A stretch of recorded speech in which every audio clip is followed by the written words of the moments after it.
Thomas and friends, making tracks to great destinations.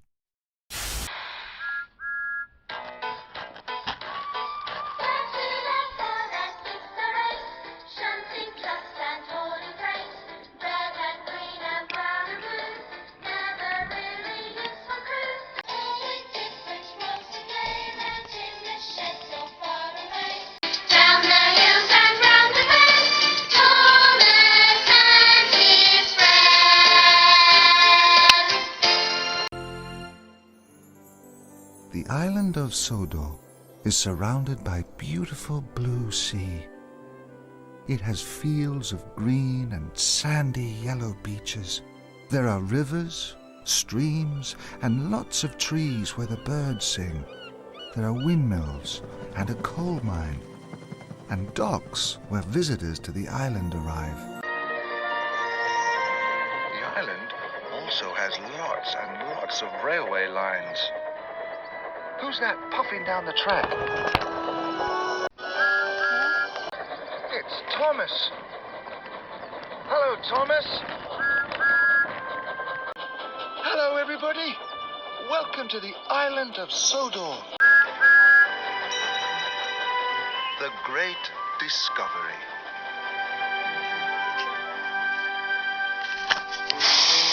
Sodor Day was coming to the island of Sodor.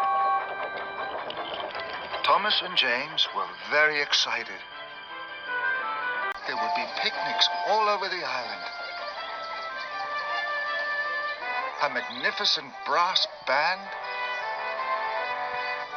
and the biggest carnival Sodor had ever seen. All the engines were busy. Everyone was excited. Sodor Day was the island's grandest celebration. Thomas and James were racing to the wharf. Whoever arrived first would be given a special. I'm going to win, tooted Thomas.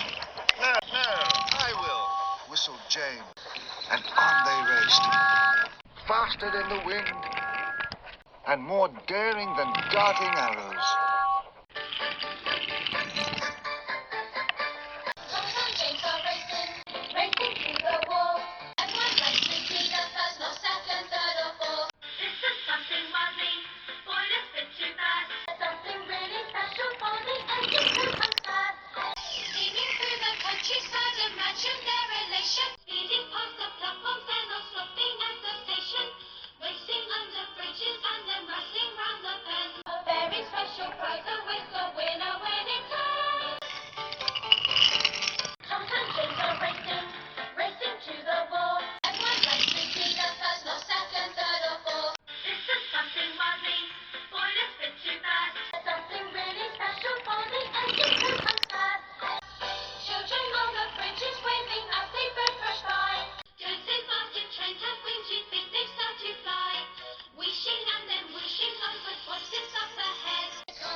Come on, now win this race. I'll take the rest and set the pace. He's out to puff, he's out to sea. Hooray, hooray, the signal beat. Thomas and James are racing to the wall. Everyone likes to see the first, not second, third or fourth. This is something wildly, spoilers bit too bad. Something really special for the engine to come fast. James are racing to the wall. Everyone likes to be the first or second, third or fourth. This is something wildly, spoilers bit too fast. Something really special for the engine to come fast.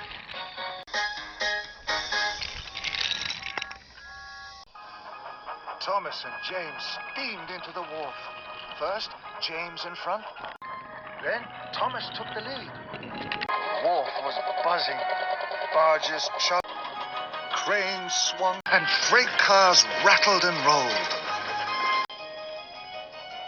Thomas and James raced by. The little narrow-gauge engines whistled and whished in surprise at the speed and the steam of the big engines. The narrow gauge controller was waiting. Thomas whooshed around the corner, huffing and huffing, just in front of James. I won, tooted Thomas. Hooray! Bad luck, James. James's cheeks were as red as his paintwork. I'll win on the way back to Tidmouth. Well done, both of you, Mr. Percival announced loudly. James, you are to unload barges here at the wharf. James smiled. He liked that job. Now he didn't mind losing the race. And the special goes to the winner, Thomas. Thomas was excited. You are to work with Duncan. You will bring lumber from the hills down to the wharf. It's a very important job. Thomas wished a whiff of steam. He was disappointed. He wanted to work at the wharf. And Duncan was tricky. He liked to tease the big engines, especially Thomas. Duncan, added Mr. Percival, please look after Thomas. Mr. Percival says that because you mainline engines don't know the tracks in the hills, Duncan teased. Yes, we do.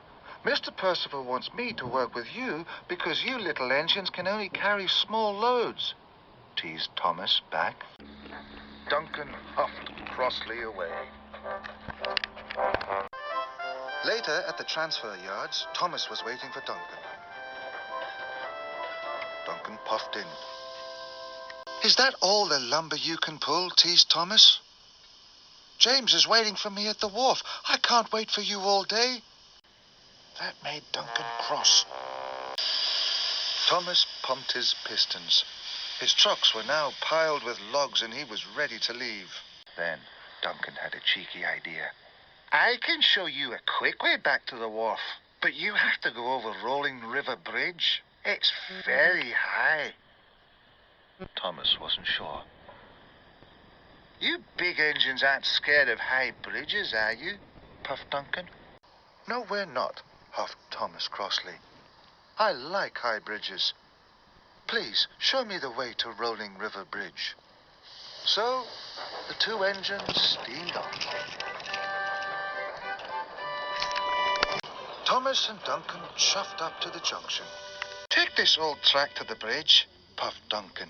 It's downhill from the other side, straight to the wharf. Thomas's signal turned green. Thank you, Duncan, Thomas tooted. And he puffed off. But Duncan didn't know the high bridge wasn't safe. It hadn't been used for a very long time. Thomas chuffed slowly toward the bridge. The bridge looked very old, and it was very high, and the ravine was very deep. Thomas could hear rocks falling into the ravine. He felt a little scared. I like high bridges, but this one is really high. If I chuff slowly, I'll reach the other side before I know it, he puffed bravely. Wheel turn by wheel turn, Thomas edged onto the bridge. I am brave and I am strong. I'll get to the wharf and it won't take long, he chuffed to himself. Thomas was now halfway across the bridge. The sound of the falling rocks was louder and louder. The bridge had started to shudder and shake. Thomas didn't like it at all, but he wanted to get to the other side. Then Thomas heard a mighty crash. Part of the bridge in front of him came away from the rocks. Thunders and ashes, cried Thomas. I must get back to safety. He was very scared. Then Thomas started to reverse. He puffed slowly and carefully. Then there was another mighty crash.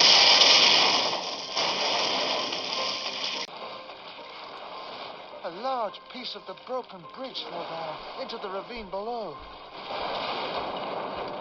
With the biggest puff he had ever huffed, Thomas pushed backwards onto the hillside. I'm safe, he cried, just as the last part of the bridge rolled and swung over the deep ravine. Thomas peered down to the broken bridge below. Oh, flatten my funnel, he gasped.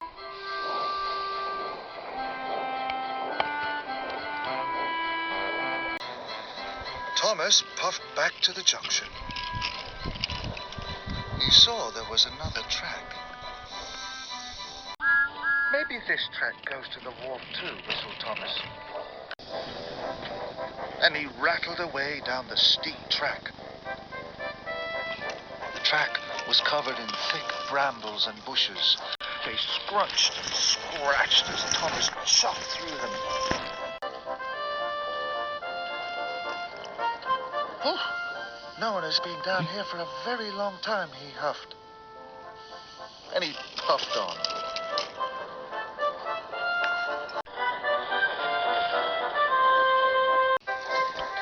Then Thomas gasped.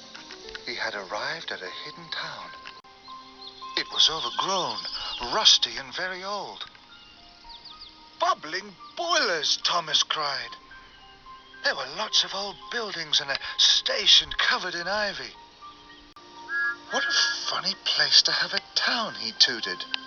Thomas was very excited. I wonder what else I'll find, he wished. Thomas chuffed to a halt. Fizzling fireboxes, he gasped. Thomas had never seen such an amazing sight. There are so many buildings. It must have been a very large town, he cried. That looks like part of a tower. Thomas was very excited indeed. I must tell everyone about this, he tooted loudly.